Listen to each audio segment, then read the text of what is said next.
The color of silence. They called it a miscommunication when they left her patient bleeding out for 12 minutes. But Dr. Ava Cole knew the difference between an honest mistake and the sharp edge of prejudice. She hadn't always been a surgeon. For most of her childhood, Ava thought being invisible was safer. In the quiet Alabama town where Confederate flags still flew beside mailboxes, silence was the only armor she had. Her mother taught her that, keep your head down, be twice as good, and maybe they'll see past your skin. So Ava studied while others played, memorized textbooks while they memorized dances, and cut through every stereotype like a scalpel through scar tissue. When Ava landed her surgical residency at Westbrook Medical Center, in Chicago, the jewel of urban medicine, her mother cried on the phone. You did it, baby. You're in. But Ava knew better. Getting in was just the first incision. The real surgery had only begun.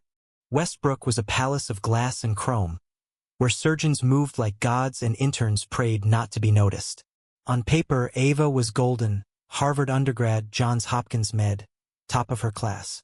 But the moment she walked into the attendings lounge, white coats stiffened, conversations paused, and someone handed her a food delivery receipt. No, I'm Dr. Cole, she said, voice steady. Oh, came the reply, somewhere between amusement and disbelief. You're the new surgical resident. I thought you'd be different. She smiled. The same smile she'd practiced since age 10, warm enough to disarm, empty enough to survive. There were moments Ava thought she might break through. Dr. Alan Keats, her supervising surgeon, praised her sutures. Clean lines, minimal trauma, impressive. She thought he saw her. Then came the night of the emergency. A 12-year-old boy, Jacob Reyes, stabbed in the abdomen, was rushed into the ER. Ava took point, following protocol to the letter. The kid was bleeding internally, time ticking like a bomb. She called for prep, gave orders with clarity. But when the team arrived, scrub nurse Maddie hesitated. Where's Dr. Keats? I'm leading, Ava replied. Maddie blinked, then glanced at the others. I'll wait for confirmation. Ava's heart skipped. There's no time. Still, the delay dragged on. 12 minutes. Jacob coded on the table. They revived him, barely, but he would never walk again. The hospital launched a review. Phrases like process breakdown and chain of command confusion floated in sterile air. Ava watched Dr. Keats sign off on a statement that buried the truth under bureaucracy. That night, Ava stood in the supply closet, fists clenched so hard her nails drew blood. It wasn't about being right. It was about being believed. And she wasn't. In the weeks that followed, her cases were subtly reassigned. Her opinions overlooked. Her name whispered in hallways like a warning. But Ava refused to fold. She started documenting everything. Names, times, conversations. Her mentor from Hopkins, Dr. Miriam Okoye, told her to protect herself. If they won't see you, make damn sure they can't ignore you. Then, another blow. Ava discovered her name had been left off the authorship of a published case study she'd led. A white male resident, Paul Mercer, was listed as primary contributor. When she confronted Dr. Keats, his expression was a masterclass in gaslighting. I thought Paul handled most of the data. He wasn't even in the OR, Ava replied. Maybe next time, speak up more. Speak up. Be louder. Be invisible. Be perfect. Be grateful. Be quiet. It never ended. One night, after a 30-hour shift, Ava collapsed onto a bench outside the hospital. A janitor named Luis, who always nodded when he passed, stopped. You okay, doctora? She hesitated, then whispered, I don't know. He sat beside her in silence. After a while he said, You keep showing up. That's more than most. She didn't sleep that night. Instead, she wrote, not medical reports or anonymous complaints, but the truth, her truth. She submitted the essay anonymously to The Lancet under the title The Color of Silence. It went viral. Within days, the story spread. Hospital politics ignited. Patients shared their stories. Staff whispered her name with new tone, half awe, half fear. But Ava wasn't finished. She walked into the chief of surgery's office, placed her resignation on his desk, and said, "You don't deserve the best part of me." Then she turned, not to disappear, but to begin again. The silence was broken, and Ava Cole had found her voice. The color of silence continued. 6 weeks after her resignation, Ava found herself staring at the flickering cursor on a blank document. She had thought leaving Westbrook would feel like release, like coming up for air after years of drowning in professional suffocation. Instead, there was just space. Quiet, unfamiliar, terrifying space. Her phone buzzed. It was Dr. Okoye. "Miriam, still breathing." "Ava, barely." "Miriam, good. That means you're still in the fight." Ava had moved into a tiny apartment on the south side. 1 bedroom, paint chipping on the windowsill, a view of the alley.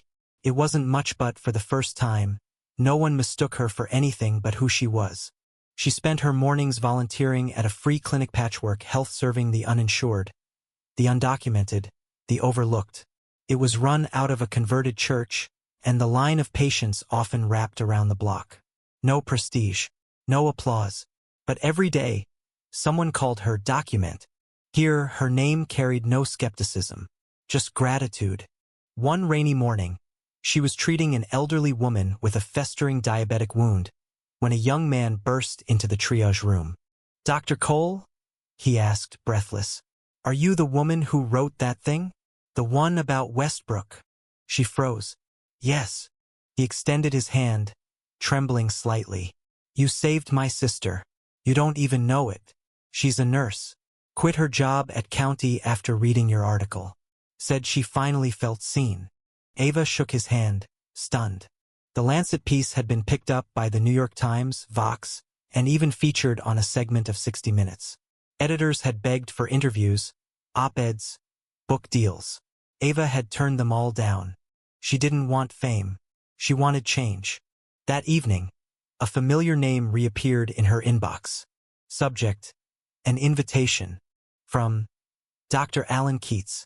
"Ava, I've been following your journey. We need to talk. There are things you don't know." "Alan." She stared at the message, stomach coiled in instinctive distrust. Part of her wanted to delete it, but curiosity was a force she never could resist. They met at a quiet corner cafe in Hyde Park. Keats arrived looking older, not aged, exactly, but weathered like someone who had finally realized the water he was swimming in was poison. "I owe you an apology," he said before they even sat down. Ava didn't answer. She waited. "I saw what happened to you," he continued. "And I didn't stop it, not because I agreed with it, but because I was scared." "Scared?" she echoed, almost laughing. "You're a white man with tenure. What were you scared of? A paper cut from the truth?" His face flushed. "I know how that sounds, but you have to understand Westbrook is run by a machine. The board, the donors, they wanted someone like you, just not someone who spoke. They wanted the brochure, not the reality." He nodded. She sipped her coffee, unsure if it tasted bitter or if that was just her mouth. "You said there were things I didn't know," she said finally. Keats leaned in. "The hospital's diversity report, the one they submit to the accreditation board? It's a lie. They fudge the data. Token hires. 1-year placements. It's all for show. I've seen it. I have the documents." Ava's breath caught. "And you're telling me this now because I want to help you bring it down. If you're still willing to fight." She stared at him. "You want redemption," she said. "Not justice." Keats looked away. Still, his words haunted her that night. That weekend, Miriam Okoye introduced her to a civil rights attorney named Lucia Hernandez. Together, they began building a case not just against Westbrook, but against the systemic practices that let places like Westbrook thrive. Lucia was sharp, unflinching. She coached Ava through every deposition, every affidavit, every line of strategy. "You understand what happens if we win this, right?" Lucia asked one night. "I become radioactive," Ava said, not missing a beat. Lucia smiled grimly. "No. You become inevitable. The case hit headlines within weeks. Whistleblower documents leaked. Former staff came forward. Patients testified. Westbrook's PR team released sterile statements about ongoing internal reviews and reaffirmed commitments to equity. But the damage was done. At a live town hall in Chicago's South Loop, Ava took the mic. Cameras rolled. The room went still. "I didn't come here to burn it all down," she said. "I came here to light a way through." The audience rose to its feet. A year later, Ava stood before a different kind of crowd. Students. She had accepted a teaching post at the University of Illinois Medical School, leading a new curriculum on race, ethics, and systemic bias in medicine. "I'm not here to make you comfortable," she told her class. "I'm here to make you dangerous. Dangerous to every broken system that expects you to stay silent." In the hallway after class, a shy black student approached her. "I almost dropped out last semester," the girl said. "Then I read your story." Ava smiled. "Then you already know how it ends." But the girl shook her head. "No, Dr. Cole. I think this is just the beginning." Ava didn't expect the threats to come so soon or so personal. 3 weeks after her town hall speech, her car tires were slashed in front of the clinic. A week later, someone broke into her apartment and left the kitchen untouched but her files shredded. No cash stolen. No electronics missing. Just the case documents. Lucia called it a warning. "They're scared. That's why they're sloppy," she said. Ava stared at the broken lock on her front door. "Funny. I don't feel powerful. I feel hunted." Lucia put a hand on her shoulder. "That's because you've become a threat, and threats get followed." It wasn't just anonymous retaliation. Former Westbrook staff, some of whom had privately encouraged Ava, suddenly stopped replying to her messages. She understood. People had jobs, mortgages, children. Not everyone could afford to take the bullet for a system they didn't build. But some could. Among them was Dr. Sonia Patel, a former Westbrook anesthesiologist who'd quietly resigned 2 years prior after raising concerns about racial bias in patient care. Back then, no one had listened. Now she was ready to talk. "I remember a black patient coded on the table. No crash cart arrived for 6 minutes. The nurse swore she called it in. But nothing came. When I filed a report, HR said the system glitched." She shook her head. "A system that only glitches for certain patients isn't broken. It's programmed." Ava added Sonia's deposition to the growing file they now called the ledger. Every story, every piece of proof, every statistic backed by lived reality. They were building something undeniable. But with every new truth came resistance. The hospital's legal team countered with accusations. Defamation, breach of contract, insubordination. They tried to spin Ava as unstable, ambitious, vindictive. In one particularly grotesque interview, a Westbrook board member insinuated that Ava's allegations were emotionally driven and possibly the result of burnout. "She's clearly passionate," he said. "But passion isn't policy." Ava watched the clip 3 times, silent. Miriam, watching beside her, finally said, "You know what that means?" "What?" "They're out of facts. Now they're just trying to shrink you." Meanwhile, the medical community was beginning to stir. At a major national conference in Boston, Ava was invited to present on structural bias in clinical environments. She stood on the stage in front of 800 professional students, doctors, administrators. "Silence in medicine doesn't come from apathy," she told them. "It's engineered, brick by brick, smile by fake smile. You're overreacting. It's not about race. Be grateful to be here. These aren't just words. They're sedatives, given freely, prescribed often." The hall went quiet. Then, someone in the crowd stood and clapped. Another followed, and another. She descended the stage shaking until she saw her mother in the wings, eyes shimmering with pride. "You didn't just survive them," her mother whispered. "You outlived them." Back in Chicago, Patchwork Health was busier than ever.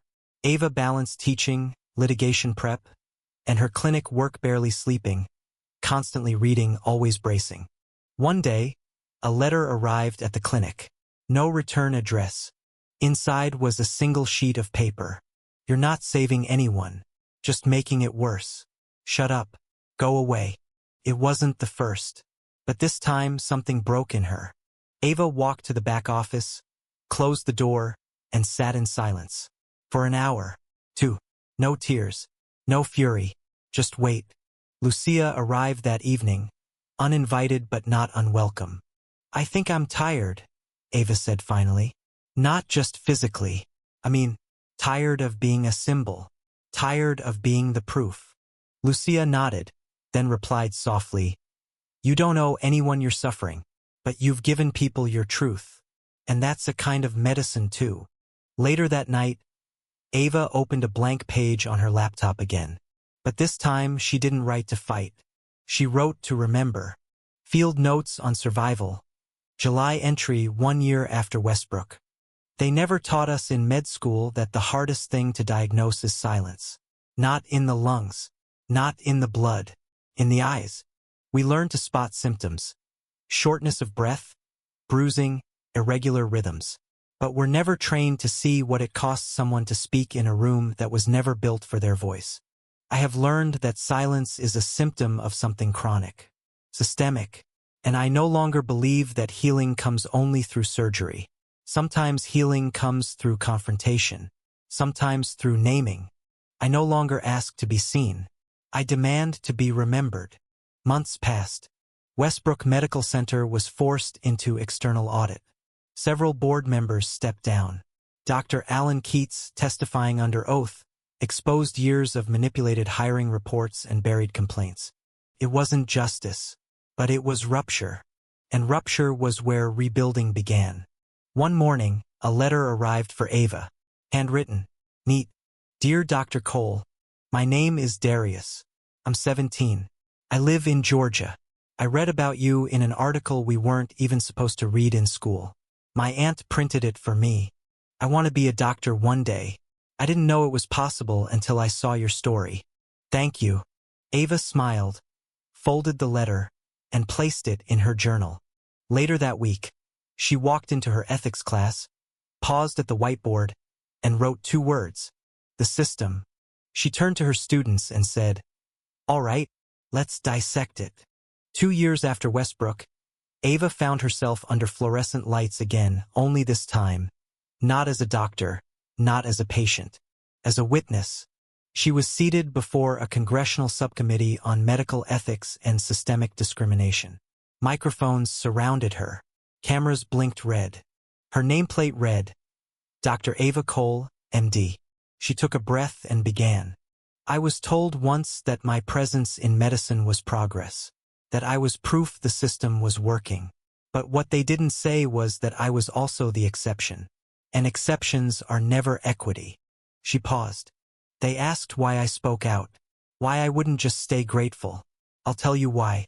Because one of my patients, David Marshall, 42 years old, father of 2, died from a delay in triage after a staff member assumed he was drug-seeking. Because another patient, MS. Carolyn Jeffries, a retired schoolteacher, was told by a doctor that Medicaid cases come with Medicaid attitudes. Gasps, scribbling pens, flashbulbs. Ava's voice didn't rise. It didn't need to. I didn't burn down the house. I just refused to keep sweeping the ashes under the rug. That night, alone in her hotel room, she read through more letters. Some were full of thanks. Some were desperate pleas from other whistleblowers asking for help.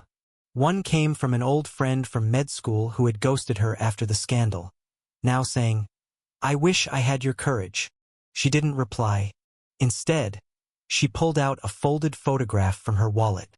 It was from her first day at Westbrook. She stood with Dr. Keats and 2 other department heads, smiling stiffly. She stared at her younger self, so sharp, so ready, so unaware. Then her phone buzzed. A call from Miriam. I know you're pretending to be fine, Miriam said, but you haven't rested in 2 years. I'm working, Ava said. You're bleeding. That night, Ava dreamt of her father. He stood beside her in an empty hospital corridor, whispering something she couldn't hear. She tried to ask him to repeat it, but her mouth wouldn't move. When she woke up, she cried for the first time in months. Not for herself, but for the little girl who once thought saving lives would be simple. Weeks later, tragedy struck close to home. Miriam was assaulted outside her apartment by a man shouting racial slurs. He smashed her jaw and fractured her skull. Ava spent the night outside ICU, trembling, praying. The news barely covered it. Just another random act of violence in a city that still didn't want to admit where its hate lived. When Miriam woke up, her first words were, "Still breathing." Ava held her hand, smiling through tears. Barely. They both laughed, broken, but not beaten. The attack sparked protests.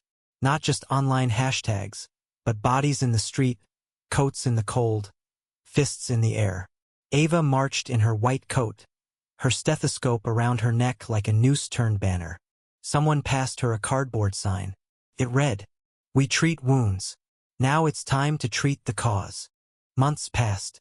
Change came in ripples. Ava helped draft a nationwide proposal for medical school curriculum reform. Her work was cited in federal investigations into hospital funding discrimination. She co-founded the Cole Initiative, a nonprofit supporting medical whistleblowers and BIPOC healthcare professionals facing institutional retaliation. But impact wasn't always enough to fill the silence at night. She'd walk the city, sometimes for hours, her mind racing with voices, some hers, some others. Sometimes she'd hear the whispered doubts again. "Are you sure this is worth it? You were on track to be chief. Why can't you just be proud of what you achieved?" She'd answer out loud sometimes, just to remind herself, because achievement without truth is a gilded cage. On the second anniversary of her departure from Westbrook, Ava was invited to give a keynote speech at a global conference on racial justice in health. She stood before a crowd of thousands, her face broadcast on massive screens. Behind her, the words, Ava cleared her throat. "I used to think racism in medicine was about slurs and slights. But it's not. It's about assumptions.